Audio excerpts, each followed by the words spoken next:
Guztioi eta mila esker gaur hemen egoteagatik gurekin.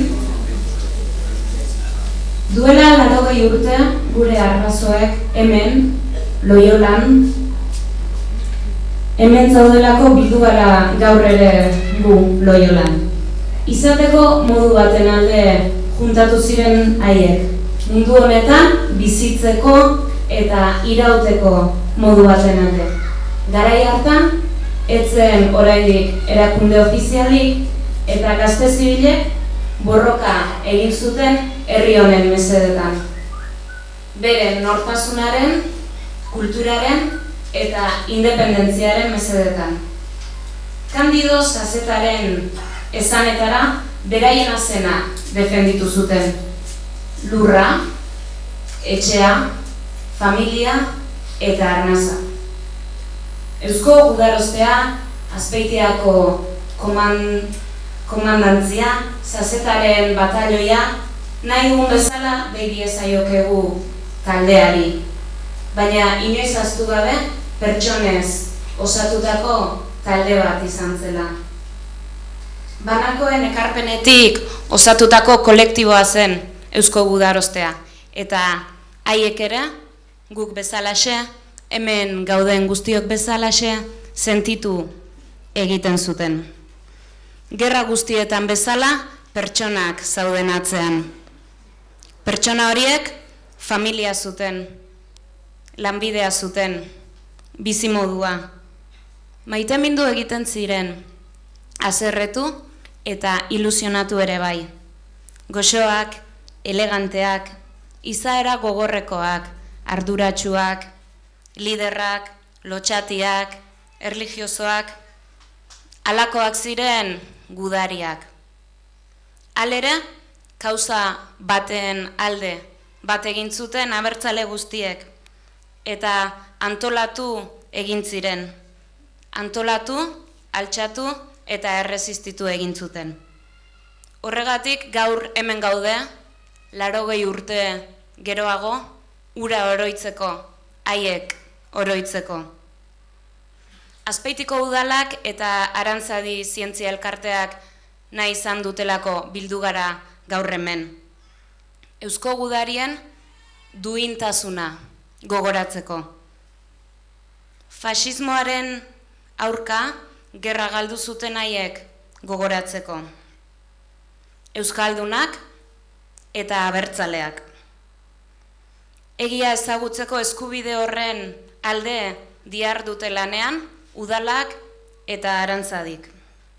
Eta jarraian bideo bat ikusiko dugu Eusko Gudarostearen sorreraren inguruan.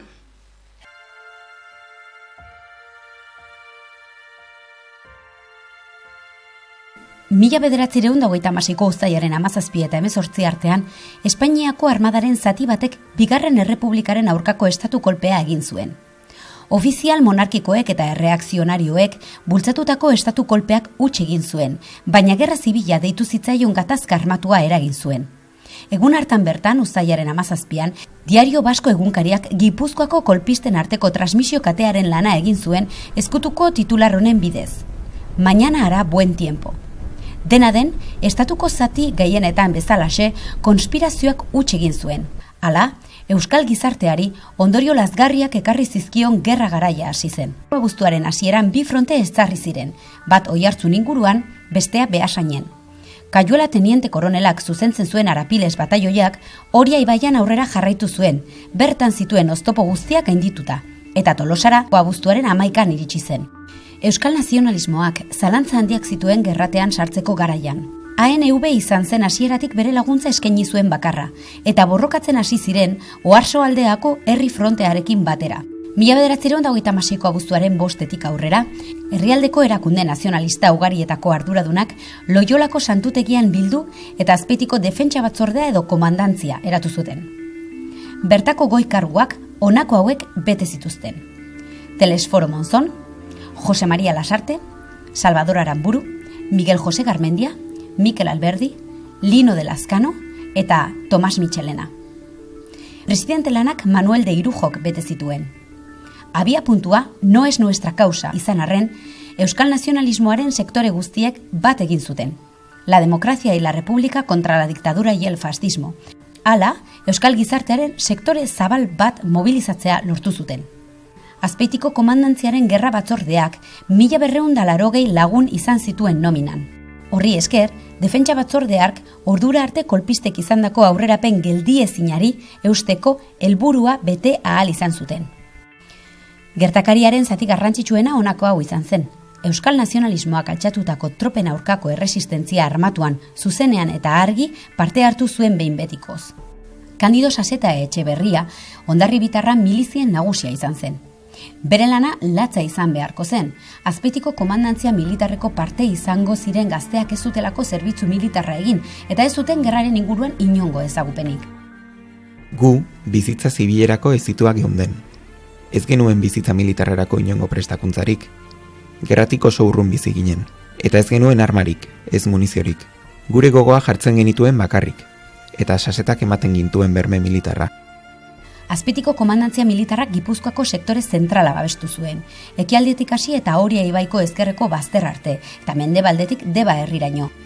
Hala eta guztiz ere, abuztu osoan eta irailaren lehen erdira arte, Loiolako kuartelean zeuden miliziek lortu zuten helburua, defentsa lana eginez. Gerra jarduera haietan, funtsezkoa izan zen mendigoizaleek inguruak oso ondo ezagutzen zituztela. Agintari gorenetako bat, Mikel Alberdi, Beizamanekindako sarraldi haietako batean galdu zuten, abuztuaren 15ean. Ekialdeko inguruan, Belkoain mendian borroka gogorrak izan ziren eta gudariek eutsi egin zuten. Harik eta hilaren 28an erretiratu eta Handatza, Handazarrate eta Zarateko benta aldera jo behar izan zuten arte. Zarateko bentan finkatu zuen Azpeitiko komandantziak inguruko aginte kuartela, eta erreketeen tropen hainbat eraso eragotzi zituzten, abuztuaren 29tik irailaren 18 arteko tartean. Saseta defentsa sistema, Aduna, Zizurkil eta Asteasu udale herrietako mendietan eraikitako lubaki sistema eragingarria izan zen. Horri esker, tropa frankistek Gipuzkoan, kostalderantz iparraldeko norantzkoan, aurrera egitea geldiarazi zuten. Abuztuaren 16 eta irailaren 19 artean, udalerri hoietako inguruko mendietan Azpeitiko komandantziako gizonek Kandido Sasetak zuzenduta tropa kolpistei aurre egin zien. Eta askok bizitza galdu zuten. Mikel Alberdi izan zen Azpeitiko komandantziako lehen hildakoa bertan. Beste 2 hildako eta hainbat zauritu gertatu zirelarik, ANV-ko Jose Arana Irastorza eta EAJ-ko Jose Joakin Egañauria. Hilaren 19an altxatutakoek Santa Marina ermita eta Irumuño mendiaren hegaleko hainbat posizio hartu zituzten. Gure aldetik, hildakoen eta zaurituen artean 10 eta 9 baja izan dira. Operazioari esker, Handazarrateko eremu konkistatu eta horren besteaz, Sasetak ezarritako defentsa sistemako mendebaldeko mutur oso hartu zuten. Goizaldean, Kandido Sasetak bere tropak Zaratea hitzeko posizioetatik erretiratu zituen. Horren ondorioz, igandean, 36ko irailaren 20an, Kayuelak erasotako posizioak erabat okupatu zituzten. Hala amaitu zen, matxinatuen aurrerapena geldiarazi zuten Euskal Erresistentziaren historia. Borrokalarien eta armamentuaren kopuruari dagokionez, matxinatuena ugariagoa izan arren.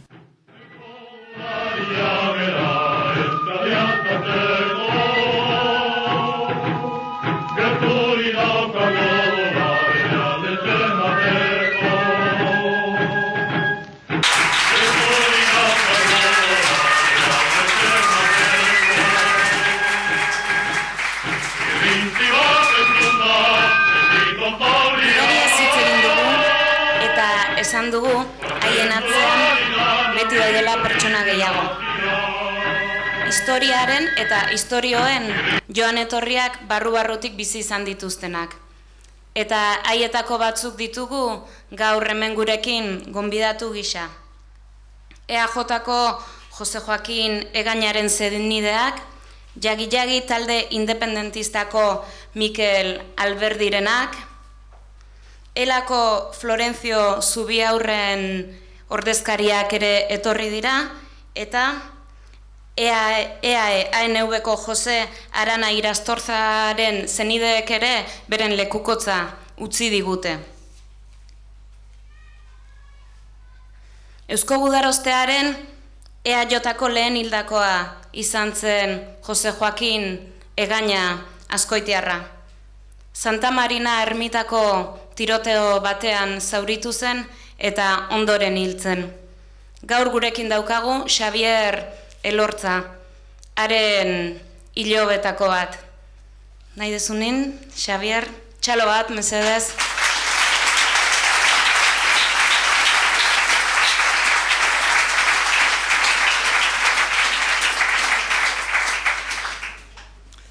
Eskerrik asko, Jose Joakin Egaña familiaren partetikan, ekitaldi honetara gonbidatua izanagatik.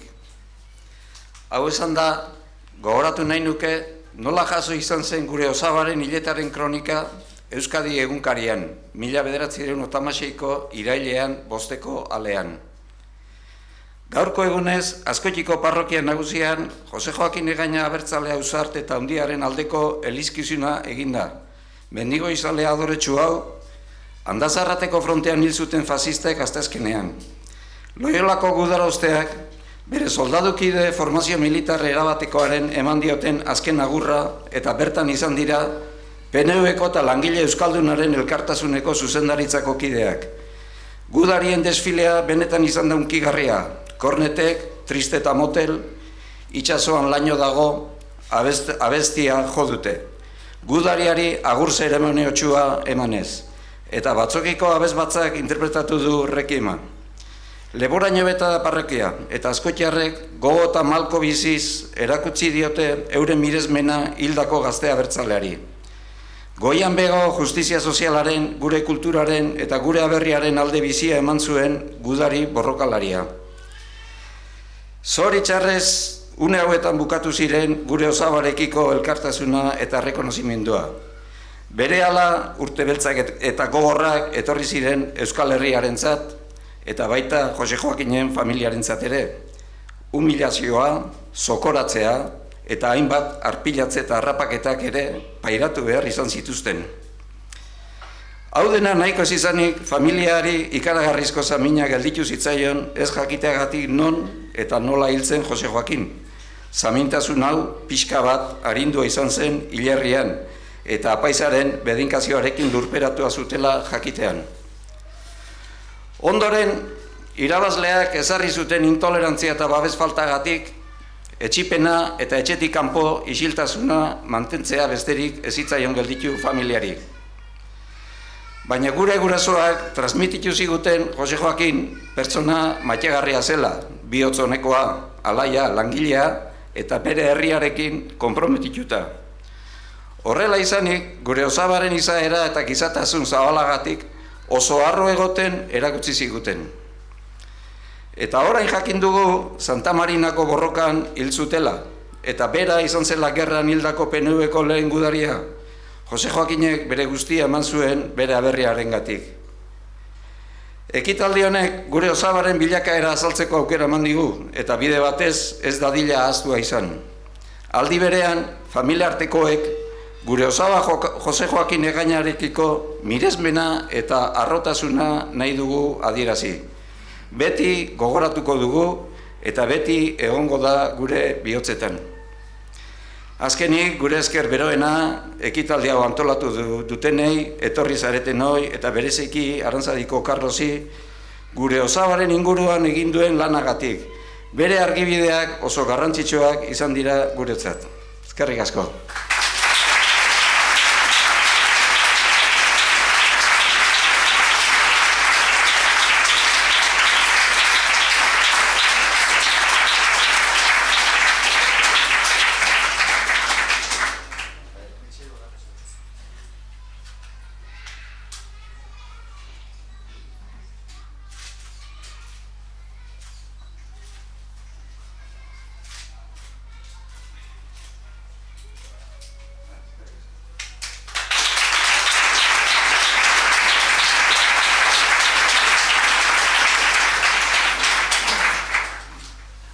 Mikel Alberdi Eusko Gudarosteko lehen hildakoa izan zen, jagi-jagi talde independentistakoa. Bidaniako eraso batean zauritu eta hil zuten Alberdi, Tolosako gizona, eta Nuria Alberdi Kataluniatik etorri da gurekin egoteko. Decía Nuria que Mikel Alberdi, tu abuelo, fue el primer soldado muerto en batalla de Eusko Gudarostea, y que tenemos hoy el placer de tenerte aquí con nosotros para escuchar su voz. Txalobat.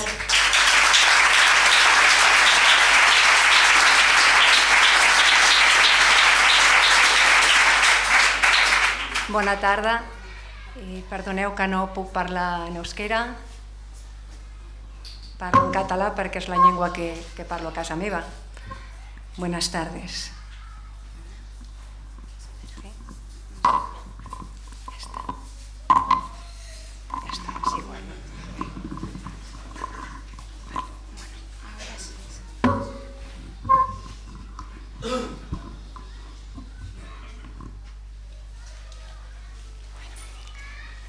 Gràcies per convidar-me, per estar aquí, gràcies. Mikel Alberdi Pinocho era mi abuelo. Nació en Madrid en 1907 por razones de trabajo de su padre, dentista, pero pocos años después regresaron a Tolosa. Eran de una familia acomodada y de ideas muy conservadoras. Tenía un hermano llamado Pachi y ambos estudiaron para telegrafistas, Mikel de tierra y Pachi de barco. Con apenas 21 años, mi abuelo se enamoró locamente de mi abuela, María Esnaola, una jovencita de 18. Cartas y más cartas testimonian las dificultades que encontraron a lo largo de su noviazgo.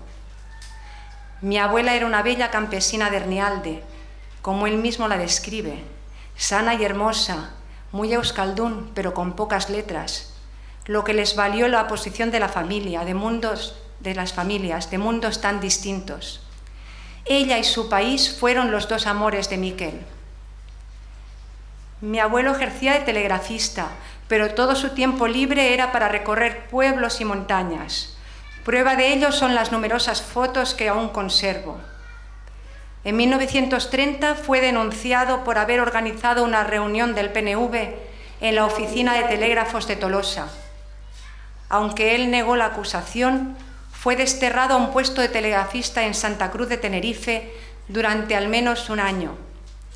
Posteriormente logró regresar a Egoalde y se instaló en Donostia. Mikel era un dandy, siempre elegante, siempre galante, inteligente y apasionado. Aprendió euskera ya adulto, con la ayuda de mi abuela, que le recriminó en alguna ocasión. ¿Tan vasco que quieres ser si eres maqueto? A lo que él respondió sagazmente que el lugar de nacimiento no determina quién eres, sino lo que sientes y por lo que luchas. Y pronto las cartas dejaron atrás el castellano y adoptaron el euskera, que ya no abandonarían. Después de cerca de 6 años de noviazgo, mis abuelos contrajeron matrimonio el 7 de julio de 1935. Las invitaciones de boda en euskera, la celebración solo religiosa, puesto que mi abuelo no reconocía el Estado español, entonces ya la Segunda República. 10 meses después, el 2 de mayo de 1936, nació Unai Miquel Guruz Alberdi Esnaola, mi padre. Aquel año de 1936, Miquel pasó a ser uno de los máximos dirigentes del Gipuzko Mendigoitzalen Batza. Tras el comienzo de la guerra, se unió a las primeras compañías que combatieron contra los golpistas en el retén de Alegia. A comienzos del mes de agosto, se integró en el Comité de Defensa de la Comandancia Militar de Azpeitia. A pesar de las reticencias de muchos miembros de Yagi Yagi con respecto a intervenir en una guerra española en la que no debían participar, así como sus fricciones ideológicas tanto con el PNV como con ANV. El 16 de agosto era la fiesta de la Virgen, el santo de mi abuela. Miquel llevaba casi un mes sin apenas ver a su mujer y a su hijito de poco más de 3 meses. Hizo una escapada para estar un rato con ellos. Regresó contento a su puesto y a su misión. Él no sabía que, mientras tanto, el caserío de Vidania había caído en manos de los requetés. Horas después, el 16 de agosto de 1936, Miquel Alberdi perdió la vida en una incursión sobre Vidania al frente de unos 300 mendigoitzales. Tenía 29 años. De esta forma, mi abuelo se convirtió en el primer combatiente de Eusko Gudarostea fallecido en acción de guerra. Su cuerpo fue trasladado a Azpeitia, al santuario de Loyola, donde fue velado. La prensa vasca lloraba por ese joven decidido y apasionado que moría tan joven. Mi abuela lloraba con mi padre en brazos, aquel amor que había vencido tantos obstáculos y que duró tan poco. Todas las ilusiones, todos los proyectos se esfumaron. Mi abuela se quedó en el caserío y allí crió a su único hijo, al que llamó en adelante Miquel, en vez de Unai. Poca ayuda recibió del abuelo paterno, Eusebio Alberdi, que llegó a ser alcalde de Tolosa en la posguerra. Ninguna pudo recibir del hermano de Miquel, Pachi, preso en Burgos por sus ideas comunistas y finalmente exiliado a Rusia y Cuba. Así acabaron sus sueños de paz y libertad, como las ilusiones y los proyectos de tantos otros. Y puesto que mi padre dejó su tierra y se afincó en Cataluña, donde he nacido y donde vivo, permitidme que acabe con unos versos de Salvador Espriu en catalán. Provarem d'alçar la sorra al palau perillós dels nostres somnis i aprendrem aquesta cançó humil al llarg de tot el temps del cansament. Que els sols així som lliures de combatre per l'última victòria damunt l'esglai. Escolta, Safarat, els homes no poden ser si no són lliures. Que sàpiga, Sefarat, que no podrem mai ser si no som lliures. I cridi la veu de tot el poble. Amén. Moltes gràcies.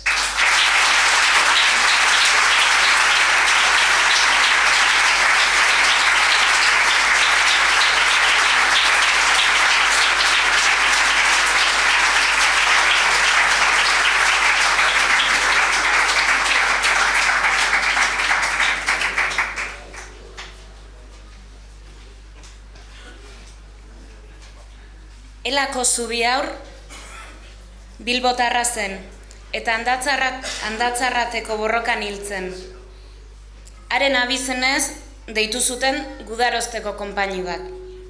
Amagoia Unanue Elako ordezkaria dugu gaur gurekin, haren testigantza irakurtzeko. Txaloak.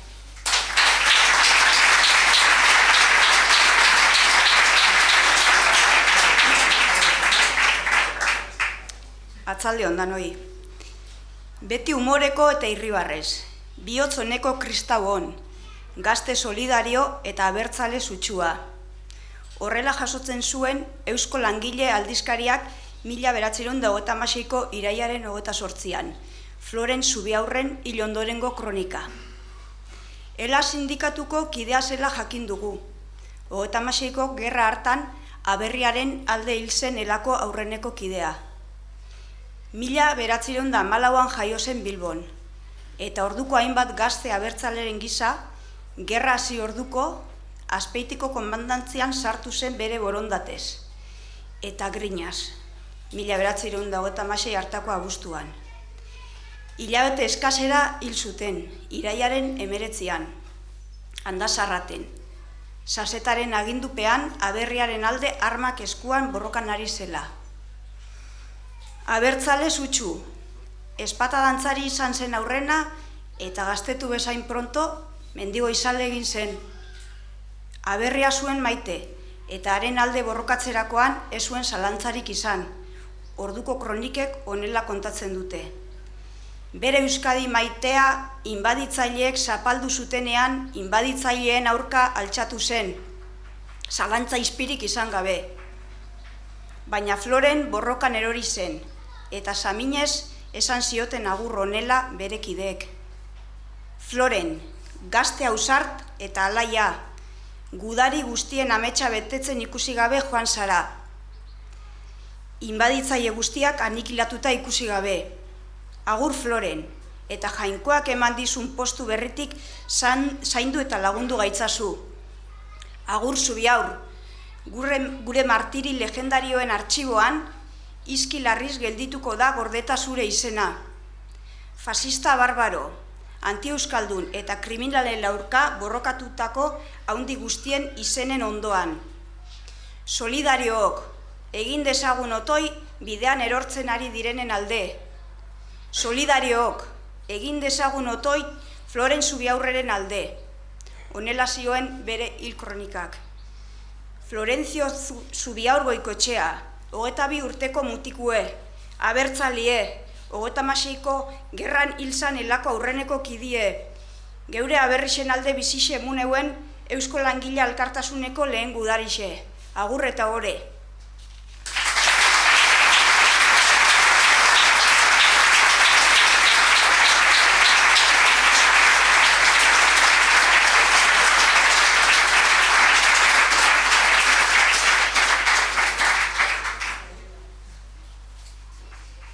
Jose Arana Irastorza, ANV-ko lehen hildako gudaria izan zen.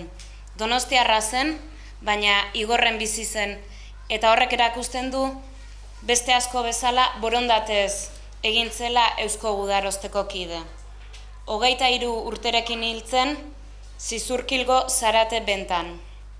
Bere zenideek gaur ezin izan dute hemen egon gurekin, baina haren mezua helarazi digute, eta ez ditzu helduaienek irakurriko digu.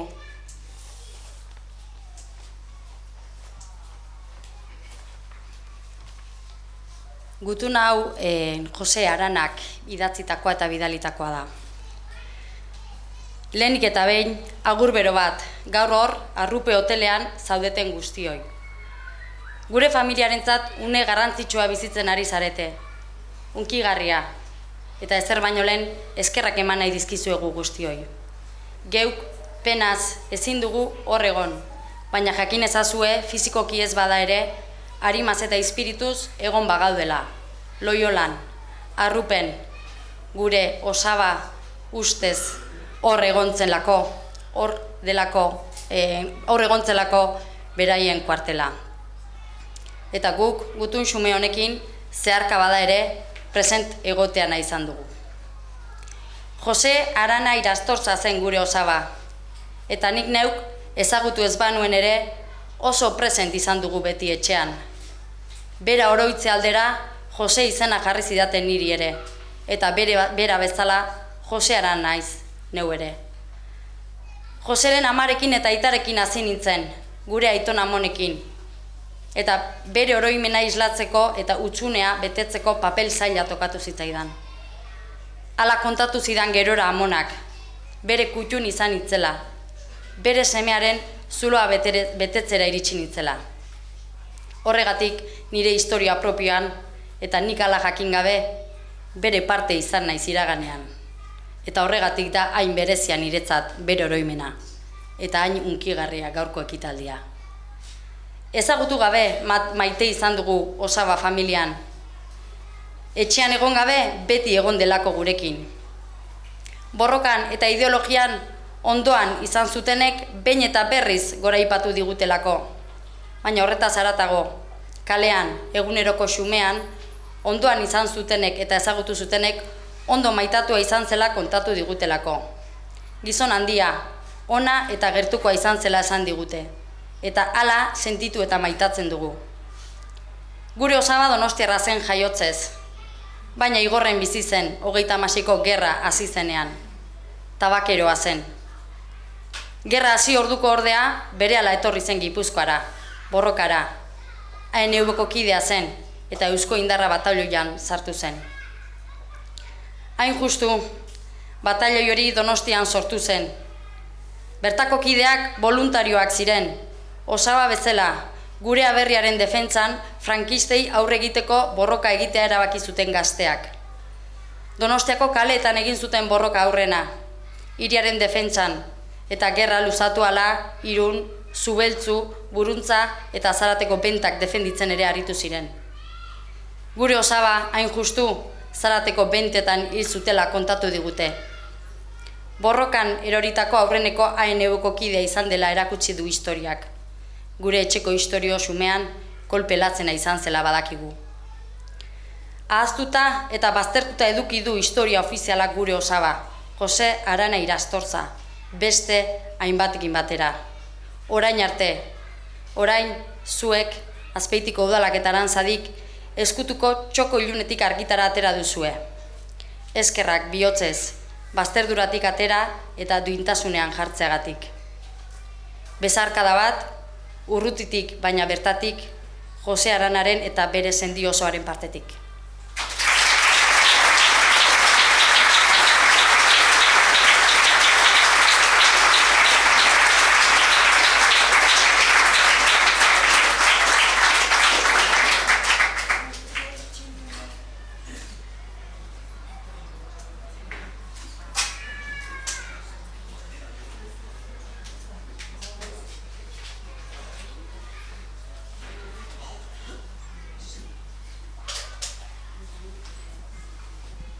Zaldun da noi. Hauek die, gerra dijuen baten sentipenak 3 ertzotan eman da.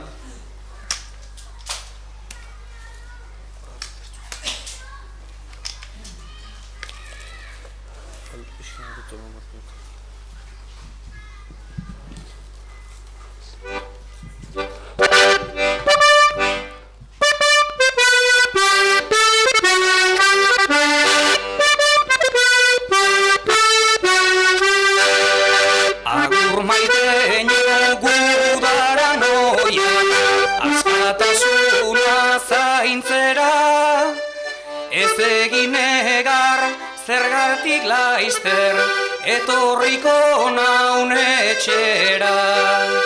Izargabeko gau ilunetan, oroitu zeure begiak.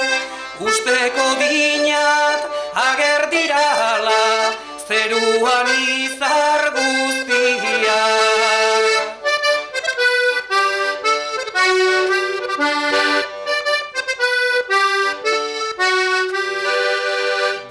Tokian ez dut alarri, inoiz aurkitzen bagera. Oroiturik oiuko dinak, eusko mutilak aurrera.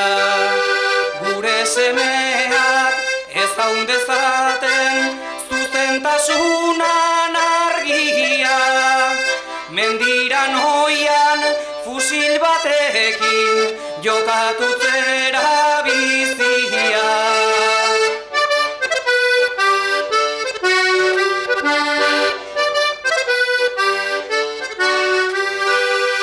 Eusko bihotzen sendotasuna, ez pinez hautzen etxaiak.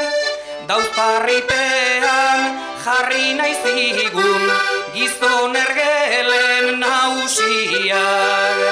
Alperrik baina eusko jendeak, ez pinez hautzen nausirik. Bere nausia beti izan don, askatasuna bak.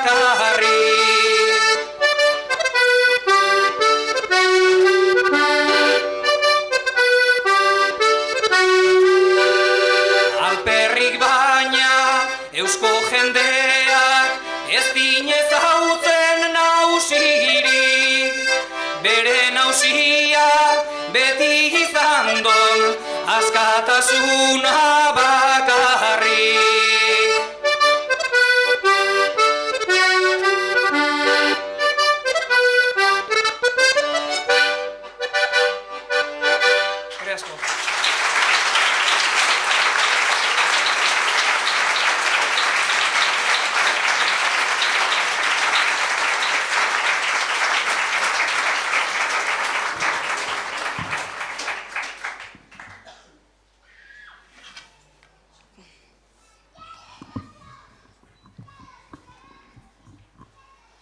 Eta ezin gelditu Kandido Sasetaz hitz egin gabe. Kandido Saseta komandantea Eusko Gudarosteko bihotza eta garuna izan zen, sentimendua eta inteligentzia. Ia zibile soilik osatutako batalioi batean, bere karismak eta jakintzak militarrak gidatu zituen. Bere karisma eta jakintzak gidatu zituen Eusko Gudari gazte haiek. Gazte zibilak ziren ia guztiak, prestaketa militarrik gabekoak. Eta bera zen, prestaketa militarra zuen bakarrenetakoa. Arantxa Saseta, haren iloba da. Osaba ezagutu ez baldin bazuen ere, oso presente izan zuen Arantxak beti. Aitak transmititu ziolako, anaiaren ganako adorazioa, miresmena. Kandido Saseta fue el corazón y el alma de Eusko Gudarostea, el sentimiento y la inteligencia. Supo guiar a jóvenes soldados que no tenían ninguna formación militar. Su sobrina, Arantxa, nunca le conoció. Pero su padre se encargó de que le admirara. Hoy, Arantxa está aquí con nosotros y ella misma, en primera persona, nos hablará de Cándido. Arantxa, cuando quieras.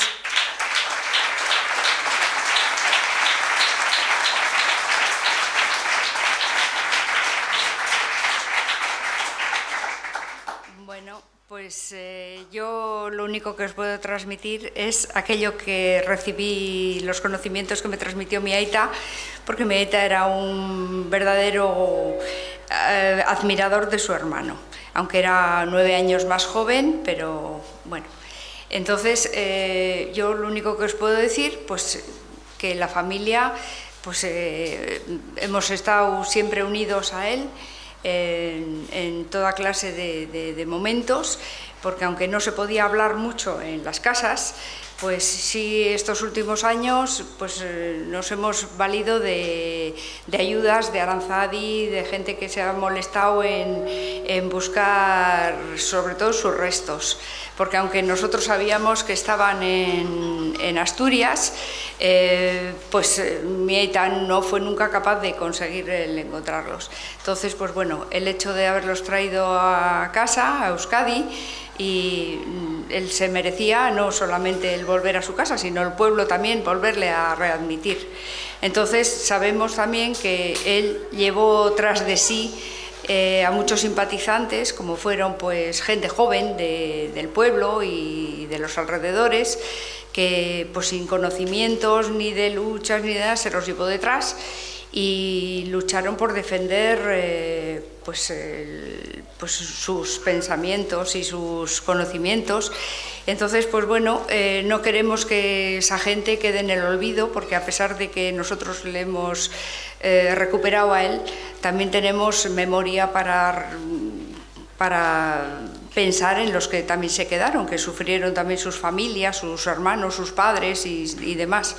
Entonces, pues bueno, la memoria que queda es importante y lo único que queremos es seguir resistiendo en memoria, en sentimientos y en que no quede esto en agua de borrajas. O sea que yo más no os puedo contar y bueno, pues muy agradecida.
Ba.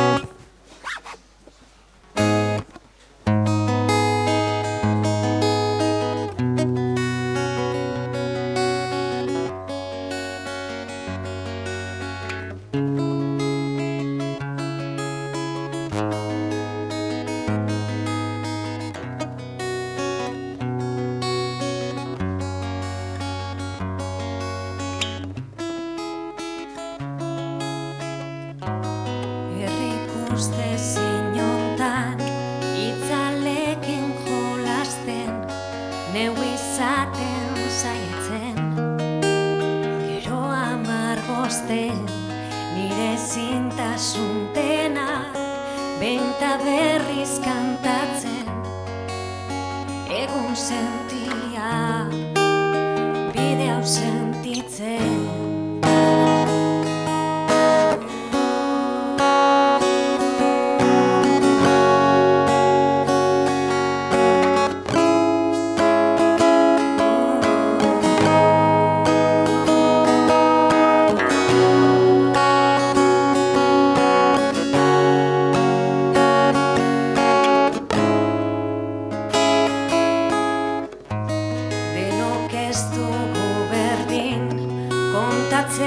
historia zaila da ulertzea bestearen egia baina kantatu nahi dut zapalduen olerkia estalita duten egi guztia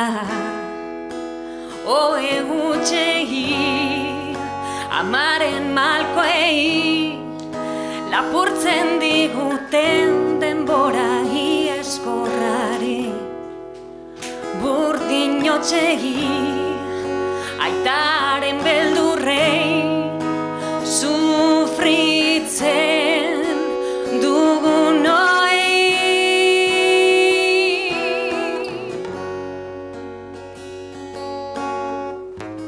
txikitatik entzuten zer izan behar garen, indarrez inposatuz, zer maitatu behar den, baina kantatu nahi dut, zapalduen olerkia, estalita duten, samin guztia, lagun minei, bakardadeari, bizigabe utzitako une bakoitzari izan zirenei gaur garenari izango direnei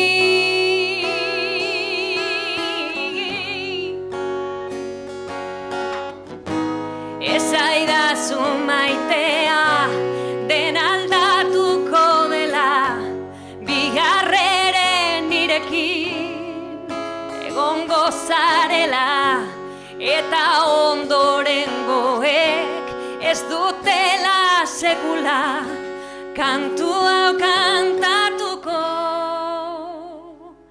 malkorik botako esan maitea esan lastana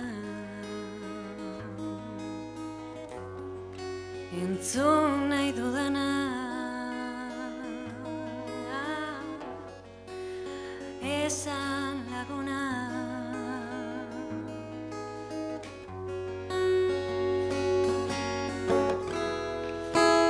istripuegi berri txarrei bidean galdu ditugun lagun guztiei gugatik dena eman dutenei askatasun aizeari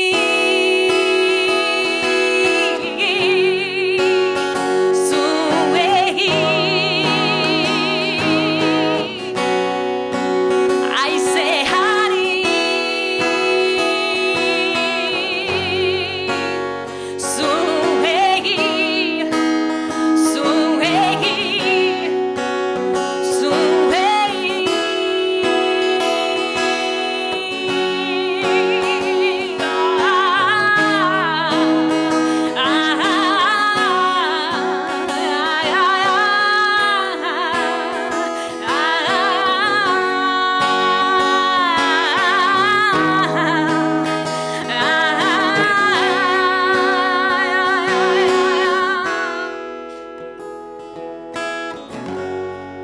askatasunari.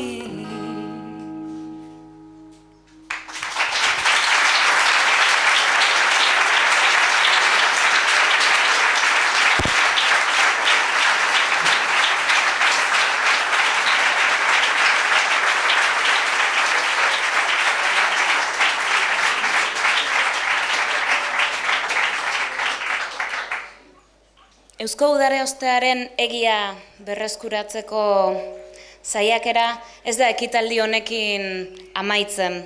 Eta jarraian hitza hartuko dute ekitaldi eta proiektu honen ideologo eta sustatzaileek Eneko Etxeberria Azpeitiko alkateak udalaren izenean eta Javi Buzez Arantzadiko historialariak. Txalo bat beraientzatera.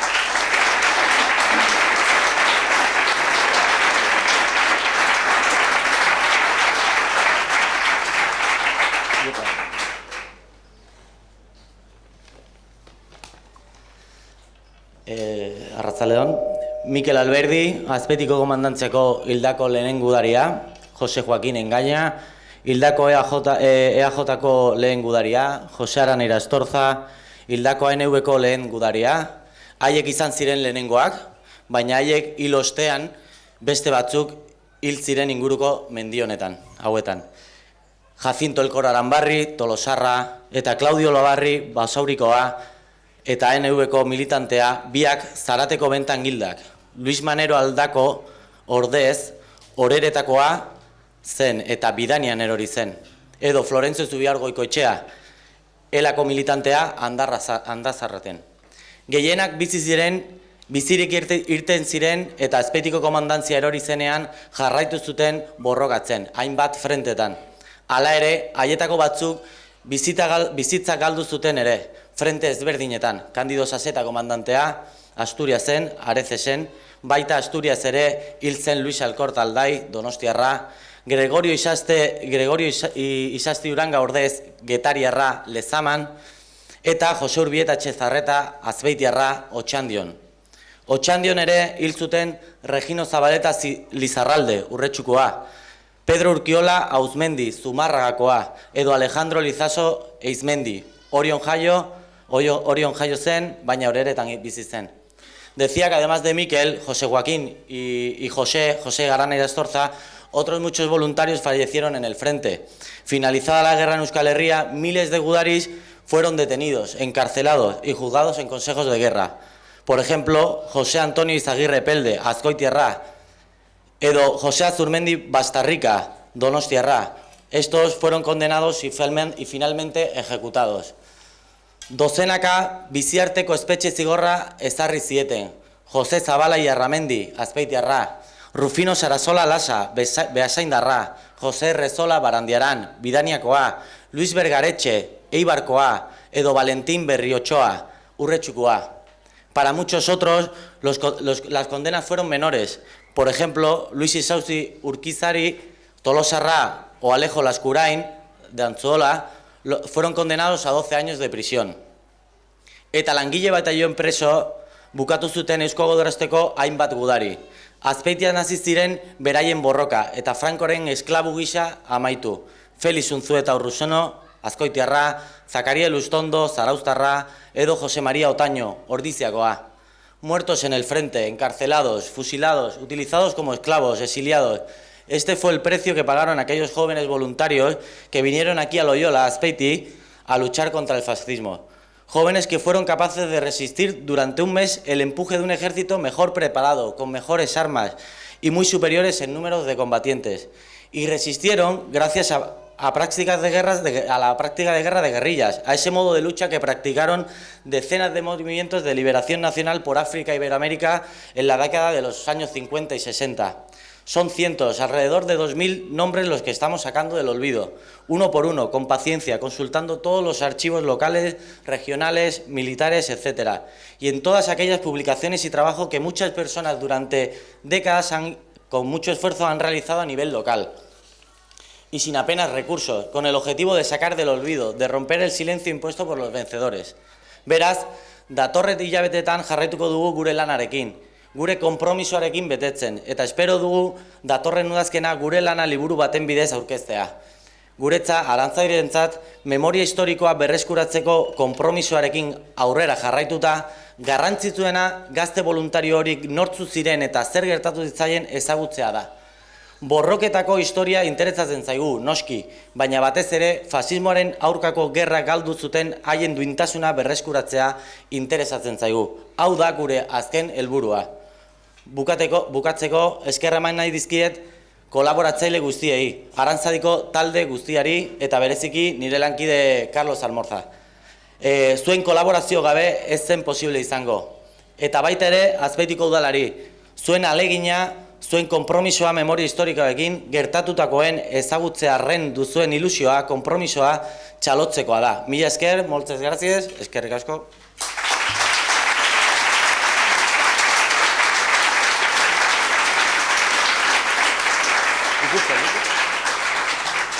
Bueno, arratsaldeon guztioi, mila esker danoi, etortzeatik. Bueno, ohore badala esatie, nik usteet gutxi esatie dala. Eta une hontan, nik behintzet une hontan bi alkate ditut buruen, Azpeitiko bi alkate, 1926 urtien Azpeitik izen zituen bi alkate, bata Ziriako Agirre, eta besti Jose Antonio Oiarzabal, bilek sufriu zebena, usteet ezin dela imaginau, benetan gogorra izentza behanetzat, eta nik hori burun une hauetan bi alkate hori ditut. Eta baita ere, une honetan, burun dazket, nire bi aitona, Manuel eta Pedro, biek ere azpeitearrak, eta hemendik, Santoña arteko bidai gogorra egin zutenak. Ondorio latzakin, bai behaentzat, eta bai behaien emazte eta zenigentzat. Beraien gatina honi hemen, aiton amonen odola daramat, arronago, eta nire ondorengoak ere, eramango dute beraiekin odolori, eta horrek nahi arrotasuna sortzeit. Alkate abertzalea naiz, eta bi gudariren biloba. Beraz, niretzat gaurkoa garrantzia handia dauka. Abertzaleak hemen, Azpeitian, orain 80 urte gudarostea antolatu zuten. Abertzaleek guztiek erasoen aurrean armak hartzea erabaki zuten. Kandido Saseta izan zen burua. Komandante txiki eta bizkorra, telesforok zioen bezala. Tamalez, Asturiasen hil zen gudarien aurrean. Urte gutxi dira, bere gorpua aurkitu zutela. Todas las fuerzas nacionalistas de este país, EAJ, ANV, ELA, Yagi-Yagi, INB, en el año 1936 organizaron el Eusko Gudarostea en Azpeitia y solicitaron la constitución de un gobierno vasco que entonces no existía, para que dirigiese y orientase a nuestro país en la defensa de los ideales de patria, democracia, libertad y justicia social. Valores por los que, a pesar de la diversidad, todas las fuerzas nacionalistas se unieron. Se pusieron de acuerdo para enfrentarse y luchar contra el fascismo. Patria, democracia, libertad y justicia social. Creo que son valores absolutamente legítimos y que todavía persisten. Gudarostea sortu zuten, Euskal Herriagatik, gure izaeragatik, gure kulturagatik, gure hizkuntzagatik, gure sustraiengatik, bakoitza gu egiten gaituenagatik, gure baloren defentsagatik, gure aberriagatik, demokraziagatik, askatasunagatik eta justizia sozialagatik. Denok osatzen dugun herriagatik. Azken finean, euskal kausagatik antolatu zuten gudarostea. Eta gurearen alde egin zutelako gaude hemen. Ez ziren gudari bortitzenak, ez zen gudaroste modernoena, ez zituzten traje hoberenak, ez zituzten ereserki edo ikur politenak, ez ziren zintzoenak edo indartzuenak. Soilik gureak dira. Eta gureak direlako dira hoberenak. Seneka lo dijo hace muchos años. Nadie ama a su patria porque sea la más grande, sino porque es suya. Eta hartu zituzten erabakiak, ondorio oso larriak izan zituen ikuspuntu guztietatik. Ez dakit ulertzerik dagoen, baina herritarrek armak hartu eta gudaroste bat antolatu zuten. Eta gordin esan da, biolentzia erabili zuten. Eusko gudarostea ez zen izan aingeru kuadrilla bat.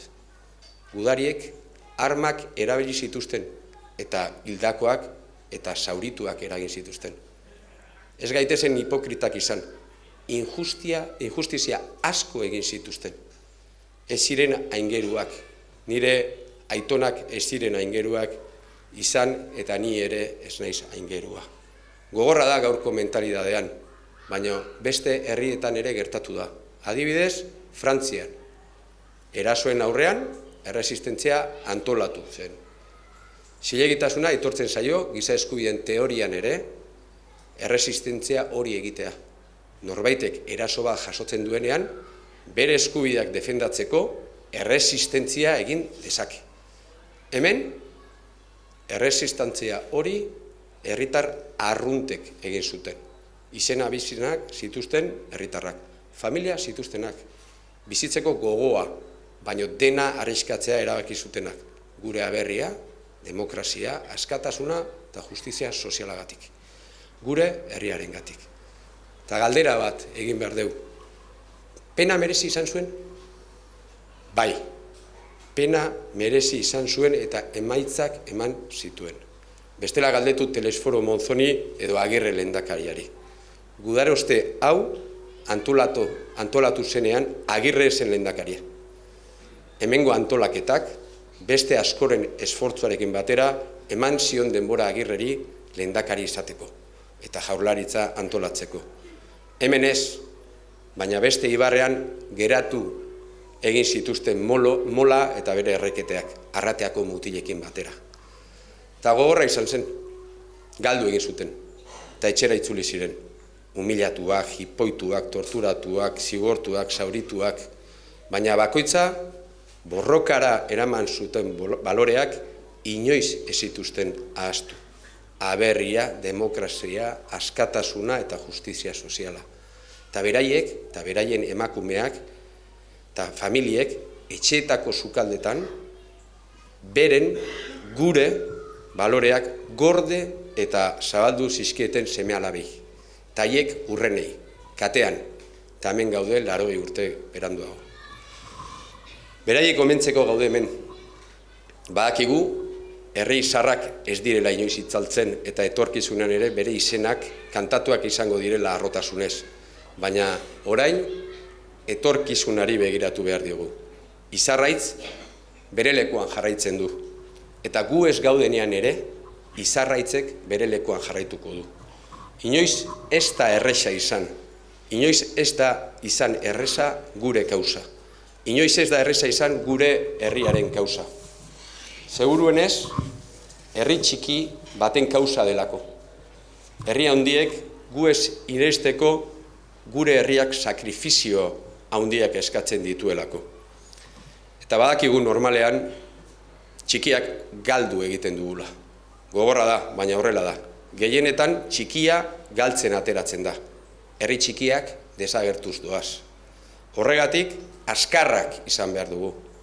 Guk soilik irabazi dezakegu inteligentziaz eta batasunez. Soilik asmoz eta jakitez irabazi dezaioke txikiak handiari. Horregatik, etorkizuna zain dugulako ikasi egin behar dugu galtzetik.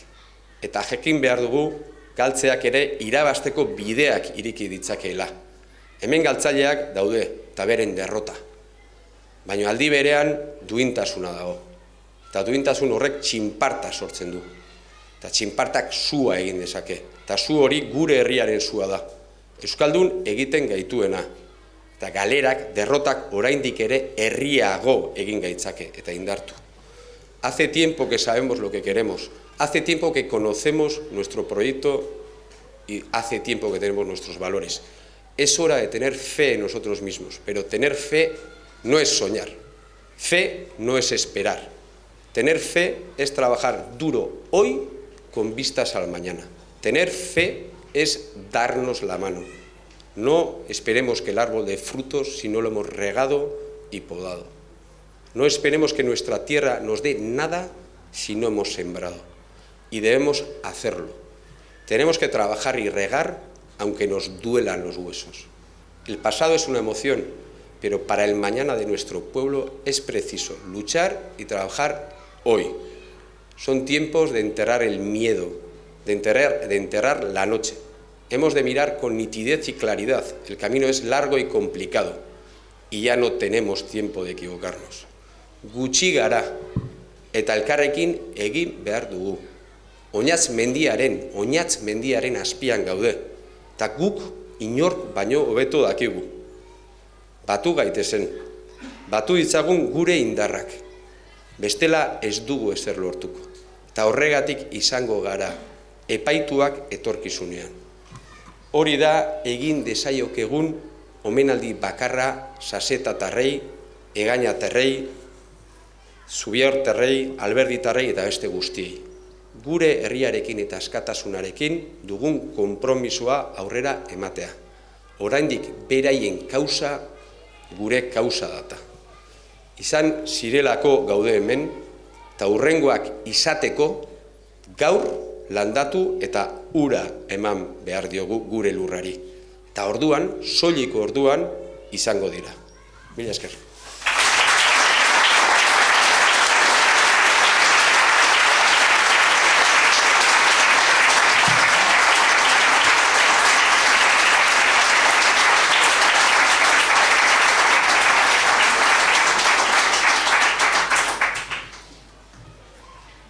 Mila esker gaur gurekin izan zareten guztioi. Ederra izan da momentu hau elkarrekin partekatzea.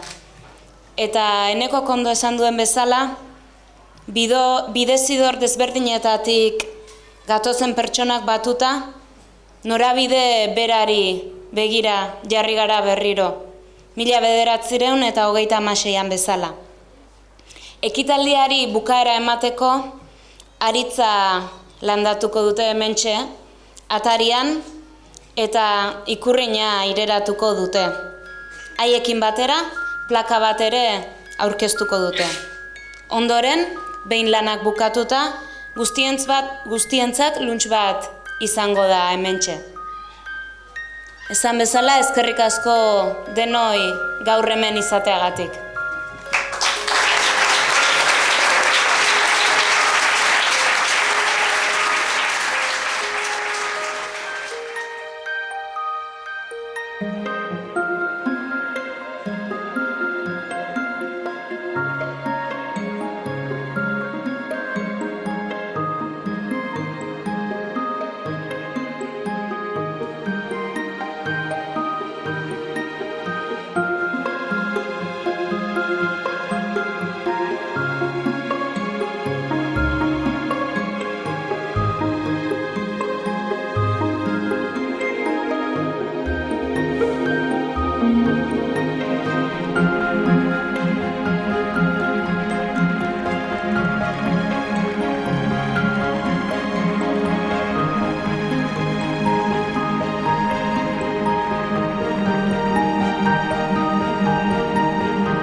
Bai, oso gustatu ongia. Benetan pila bat gustatu zaigu, hunkigarria izan da, eta gero, familiko batzuk ere esaten ziaten, pixka bat ere balio izan du, pixka bat bukatzeko tema. Claro, Jose Joakinen historia izan zen, korputzik ez genuen zein, errekuperatu. Eta orduan, ez gekinun hasieran nun zegoenik ere, gero enteratu ginean, goza batzuk, Arantzadiko asko lagundu digute. Eta, historia honek pixkat eman digu beta behakin akordatzeko eta ez ahaztua ez da dini zen, eta pixkat bukatzeko tema honekin. Beharrezkoak ikuste dituzulako, ez? Bai, hori gezoek ezin dira ahaztu, gero horren ondoriok ere izan ziren, nik ez nun bizi izan, baina nire amak eta basarrin gelditu ziren orduan garai hartan, pasatu zituzten ederrak, ez? Eta hori leheno komentatu den bezala, izan ziren humilatuak, zokoratuak, izan ziren lapurreta erozen momentutan izate zituzten, eta hori dana pasatu zuten, eta isilik, isilik pasatu, beste erremedik etzen.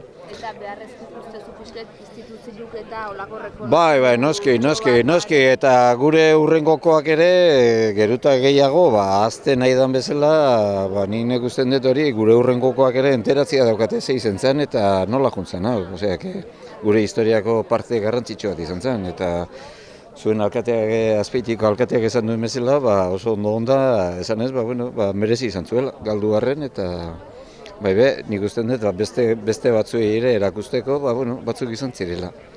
Eta hain ondoren gaudegu, eta hurrengoak ere eusten dioten. Eta hunkigarri pixket loio lan bertan, ez da? Bai.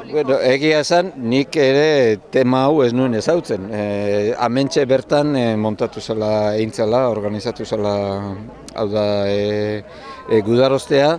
Eta, gauza hauek ez dituguna jakiten detailea, nahi egia zen asko gustatu zait. Benetan oso borobila izan da ekitaldia, denoi gure familia bintzat, betegarria eta oso pozik gertzen da. Sí, claro, muy a gusto, porque todas estas cosas a las familias nos emocionan. Y eso que yo, mira, en este momento se me erizan hasta los vellos de los brazos, porque yo no pienso en mí en este momento, yo estoy pensando en mi aita, en lo que él hubiera disfrutado de todos estos momentos, lo que pasa es que ya son 23 años que falleció. Pero si él hubiera visto el día que le sacamos los restos allí en Areces a Cándido, fue impresionante. O sea, fue impresionante, porque yo es que en aquel momento no era yo. Ahora mismo me está pasando que tampoco soy yo, En cuanto me conecto con los dos, vamos a decir, porque la conexión que yo he tenido con mi aita ha sido muy especial, porque yo tengo más hermanas, pero mis hermanas, pues han pasado del tema porque les importaban otras cosas. Pero mi aita me decía, como en casa no se podía hablar mucho de todos estos rollos, porque ya te digo que teníamos paredes que yo creo que escuchaban, pues yo me iba al monte con 11 años, hasta los 16 años con mi aita, y allí era donde me contaba todas las historias que yo sé. Entonces me decía, venga, vamos, bonita, venga, vamos al monte. Y vamos a recorrer pues todos los lugares donde él había andado cuando la guerra, Sepicain, el Gueta, el Cinturón de Hierro, pues cada vez íbamos a un sitio a otro, y él me decía, mira, aquí si con el bastón escarbo un poco, igual salen los cráneos de mis chicos, porque él llamaba a los chavales que habían ido con él, muchos del pueblo. Pero luego mi aita también cayó en la cárcel. y estuvo 3 años y pico en el Dueso, condenado a muerte. Pero mi aita también tenía una historia que yo me emociona mucho todavía, que fue la de...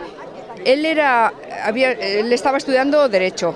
Entonces, pues tenía, en fin, la carrera bastante avanzada cuando le pilló la guerra, pero se tuvo que ir al frente. Entonces, él sabía escribir a máquina, tenía muy buena redacción, o sea, tenía muy buena cultura, vamos a decir. Entonces, en el Dueso se aprovecharon de utilizarle como escribiente.